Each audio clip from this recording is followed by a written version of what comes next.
Veterinary Medicine and Global Bioethics. Lessons from Potter and Leopold. Veterinary medicine is a practice that raises a multitude of ethical challenges for veterinary professionals, but also for their clients and society more broadly. The multidimensional nature of these challenges, which are micro, meso, and macro in scale, mean that a focus on professional ethics, for example codes of ethics, will be insufficient. Veterinary medicine needs, instead, a global bioethics. More than a profession dedicated to the care of animals, veterinary medicine works to improve health and maintain a healthy relationship between humans and animals, the patient-client-doctor triangle. But this tripartition necessarily complicates veterinary decision-making. The veterinarian has a duty to the animal and to treat its illness, but also has a duty to the human owner of the animal, who usually arrives in the practice in distress at the suffering of their companion, a pet, or the losses in herd, livestock. And this distress is often accentuated by the inevitable financial stresses that arise with the provision of private medicine. Furthermore, the veterinarian has duties to society and, all too often forgotten, to themselves and to their team. These different duties sometimes converge, but often conflict and require long reflections leading to delicate or even untenable decisions.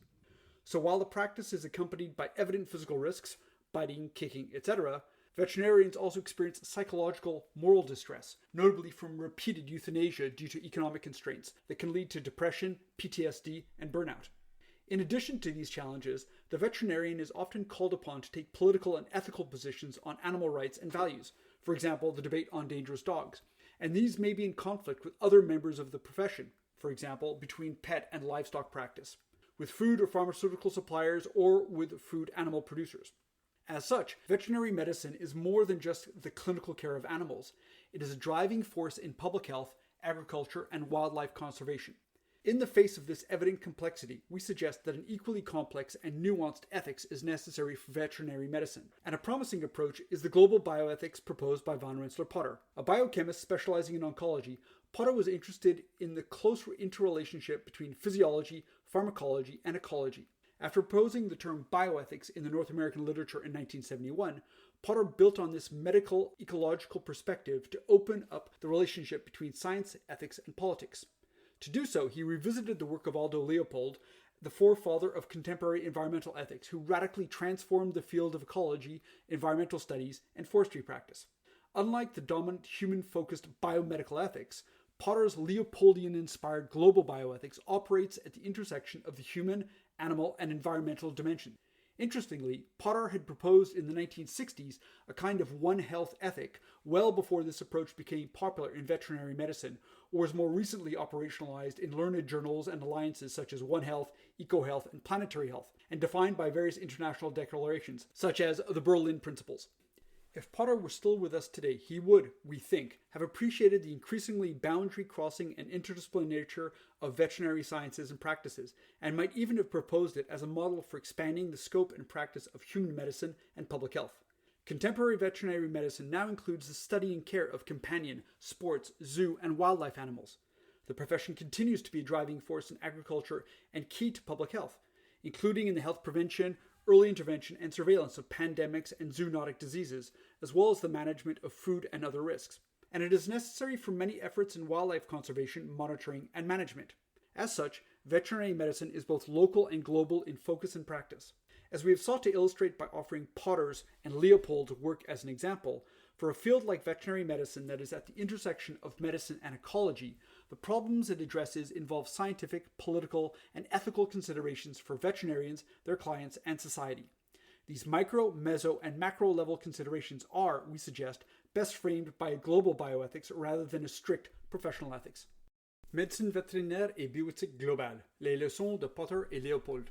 La médecine vétérinaire est une pratique qui soulève de multiples défis éthiques, non seulement pour les professionnels vétérinaires, mais aussi pour leurs clients et plus largement pour la société. La nature multidimensionnelle de ces défis, qui se situent à une échelle micro, méso et macro, signifie que se concentrer sur l'éthique professionnelle, par exemple les codes de déontologie, est insuffisant. La médecine vétérinaire a besoin au contraire d'un bioéthique global. Plus qu'une profession dédiée aux soins des animaux, la médecine vétérinaire s'efforce d'améliorer la santé et de maintenir une relation saine entre les humains et les animaux, le triangle patient-client-médecin. Mais cette tripartition complique nécessairement la prise de décision des vétérinaires.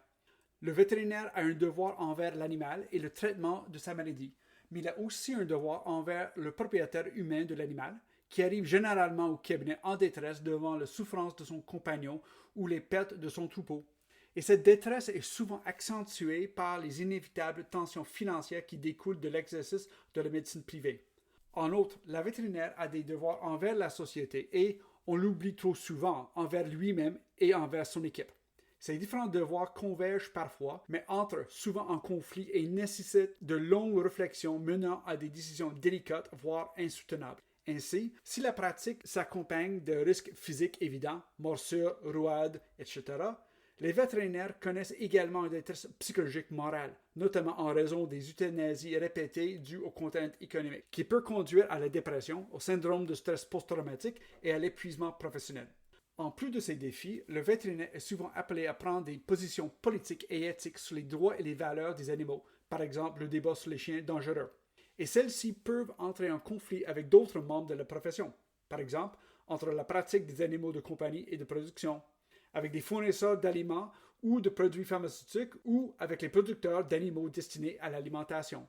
En tant que tel, la médecine vétérinaire est plus que le simple soin clinique des animaux. Elle est un élément moteur de la santé publique, de l'agriculture et de la conservation faunique.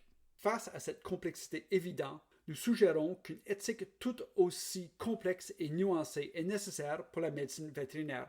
Et une approche prometteuse est celle proposée par Van Rensselaer-Potter sous le titre d'une bioéthique globale. Biochimiste spécialisé en oncologie, Potter s'est intéressé à l'étroite relation entre la physiologie, la pharmacologie et l'écologie. Après avoir proposé le thème bioéthique dans la littérature nord-américaine en 1971, Potter s'est appuyé sur cette perspective médico-écologique pour ouvrir les relations entre science, éthique et politique. Pour ce faire, il a revisité l'œuvre de Aldo Leopold, l'ancêtre de l'éthique de l'environnement contemporaine, qui a radicalement transformé le champ de l'écologie, les études environnementales et la pratique forestière. Contrairement à l'éthique biomédicale dominante centrée sur les êtres humains, la bioéthique globale de Potter, d'inspiration léopoldienne, opère à l'intersection des dimensions humaines, animales et environnementales. Il est intéressant de noter que Potter avait proposé, dans les années 1960, un genre d'éthique un seul santé, bien avant que cette approche ne soit popularisée en médecine vétérinaire ou qu'elle ne soit plus récemment opérationnalisée dans des revues savantes et des alliances telles que One Health, EcoHealth et Planetary Health, et définie par diverses déclarations internationales comme les principes de Berlin. Si Potter était encore de nôtre aujourd'hui, nous pensons qu'il aurait apprécié la nature de plus en plus transfrontalière et interdisciplinaire des sciences et des pratiques vétérinaires et qu'il aurait même proposé comme modèle pour élargir le champ d'application et la pratique de la médecine humaine et de la santé publique. La médecine vétérinaire contemporaine comprend désormais l'étude et le soin des animaux de compagnie, du sport, de zoo et sauvages. La profession demeure un élément moteur de l'agriculture et vital à la santé publique, notamment pour la prévention en santé, l'intervention précoce et la surveillance des pandémies et des zoonoses, ainsi que pour la gestion des risques, entre autres, alimentaires. Elle est également nécessaire aux efforts de conservation, de suivi et de gestion de la faune. Ainsi, la médecine vétérinaire est à la fois locale et globale dans ses objectifs et ses pratiques. Comme nous avons cherché à illustrer en donnant l'exemple des travaux de Potter et de Leopold, pour un domaine comme la médecine vétérinaire qui se situe à l'intersection de la médecine et de l'écologie, les problèmes qu'elle aborde impliquent des considérations scientifiques, politiques et éthiques pour les vétérinaires, leurs clients et la société.